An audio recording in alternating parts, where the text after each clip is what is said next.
Hello and welcome to the barbecue shop here at Hayes Garden World. Today we are joined by Mr. Richard Holden. Hello. And in this video we are going to do a beginner's brisket on a Weber Smokey Mountain cooker. So Richard, we've got a what looks like a full brisket there. We have 3.5 kilo full brisket from the butchers. Brisket typically in this country, even up until recent, or you can still go get it in the counter, it's generally rolled. Yeah. So it's the same cut of meat, it's just boned and rolled. And it's just the way that our grandparents used to cook it. With the American influence, it's roasted, or smoked, should I say. It's cooked low and slow in the flat, so we don't roll it. And that just allows maximum surface area to get smoke into that food, into the meat. There are two muscles on the brisket. This little piece here, you can just see there's some connective tissue. This in barbecue competition terms would be the point, and this would be the flat. We're going to cook them both together today. If we were doing competition or if we were doing American style, the flat is where you get your slices and the point is where you get your burnt ends. So part way through the cook, you cook these separately. Part way through the cook, this is taken off the barbecue, the smoker. It's cubed, it's rubbed with some more seasoning, and it's put back on in a tray, and it's allowed to just caramelize on the outside for about another 45 minutes. And you just get these little cubes of beefy goodness that just melt in your mouth. And when they're done right, they're one of the most amazing things ever. Yeah, very, very, very good. So we're going to use one of the Angus and Oink rubs. It's cow pat. It's done in collaboration with a barbecue competition team, Miss Piggies. They've competed around the world and been to the Jack Daniels and got several calls. And it's one of the new rubs that you're stocking this year in the shop. So just sprinkle this on. It's a fantastic colour. Typical barbecue rubs, you've got salt, pepper, some sugar, some paprika. That's where you're getting a lot of the colouring from here. And then you've got things like garlic salt, celery salt, onion salt. You might have a little bit of like an English mustard powder. But generally they all contain very similar components. The difference, because I noticed that you have quite a few in the shop, the difference is that the different competition teams win based on their rub. And it's all on flavour profile. So it's just how they ratio those ingredients as to what flavour they're going to get. The Angus and Oink rubs, compared to a lot of the other rubs, with one main difference to the ones we stock is it's probably one of the few that's made in this country. Made in this country. The guys are based in, I think, Aberdeen. Yeah, Aberdeenshire, yeah. So just get this rubbed on. A very simple rub. If you don't want to go to the trouble of getting a rub, you could just do a good 50-50 blend of Maldon sea salt and cracked black pepper, and you could just sprinkle that on and get that nicely rubbed in. Just a little bit more on this end.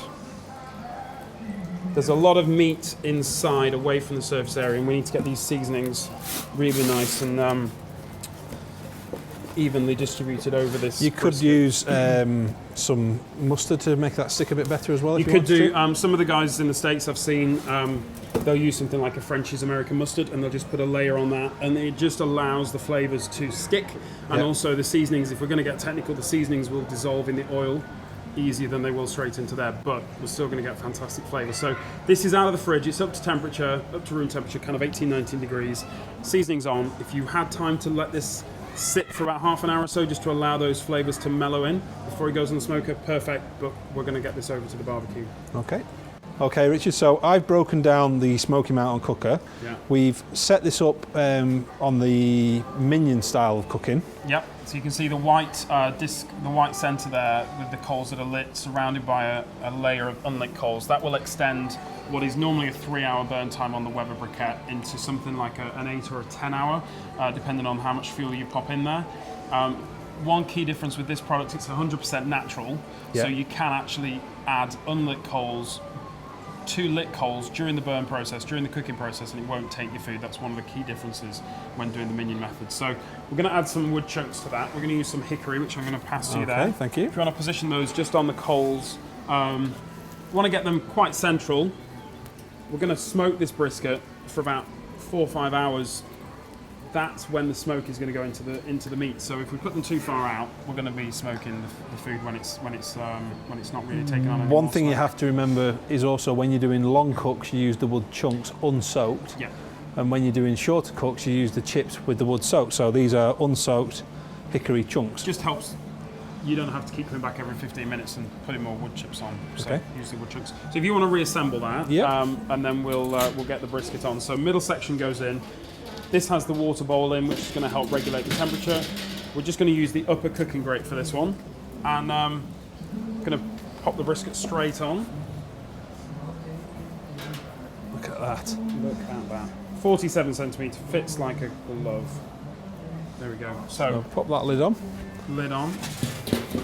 Now vents with this one, you've got the 3 vents on the lower section on the very bottom, and the 1 vent on the top. What I normally do with this, with the Weber Brisket, is just have the top one just under half closed, okay, and then all the bottom 3 kind of half closed as well.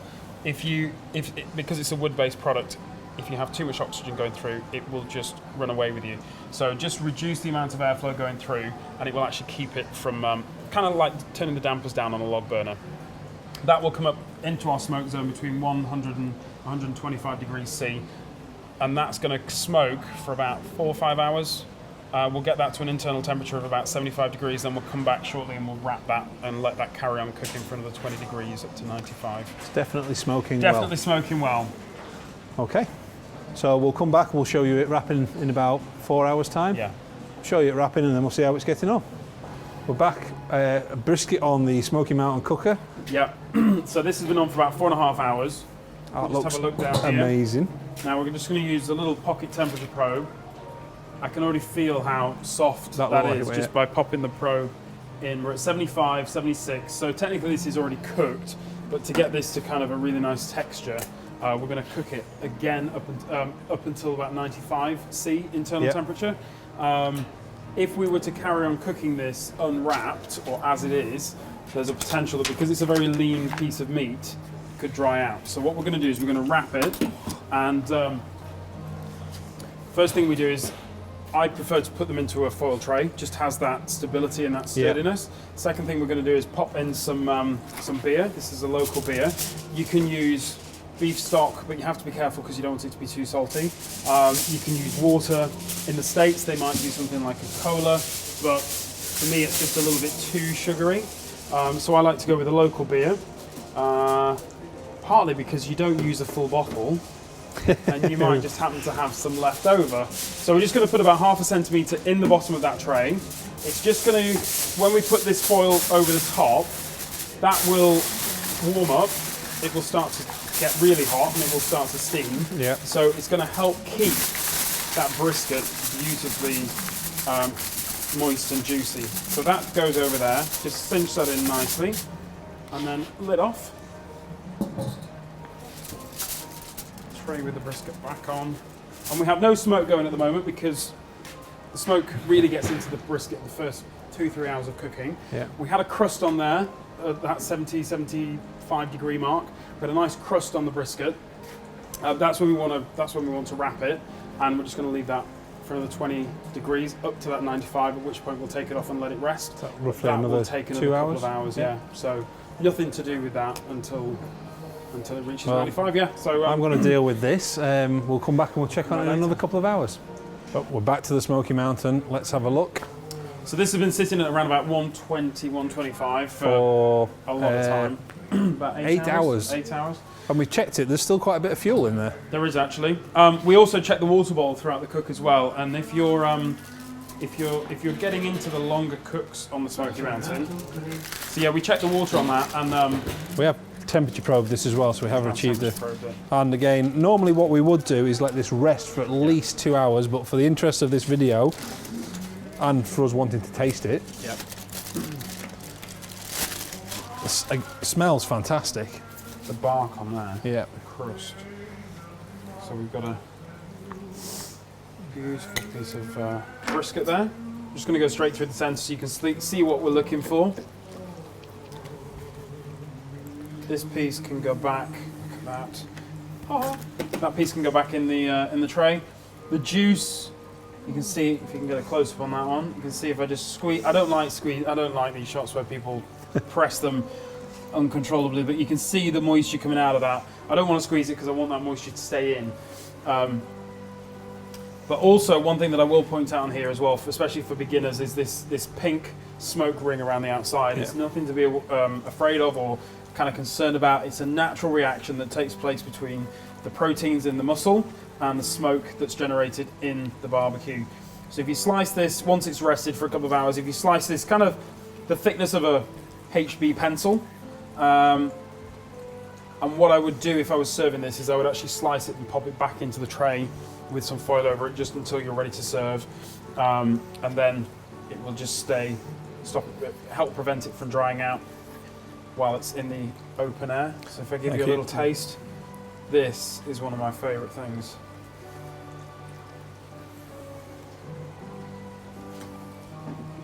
You can actually taste the hickory on it in the smoking.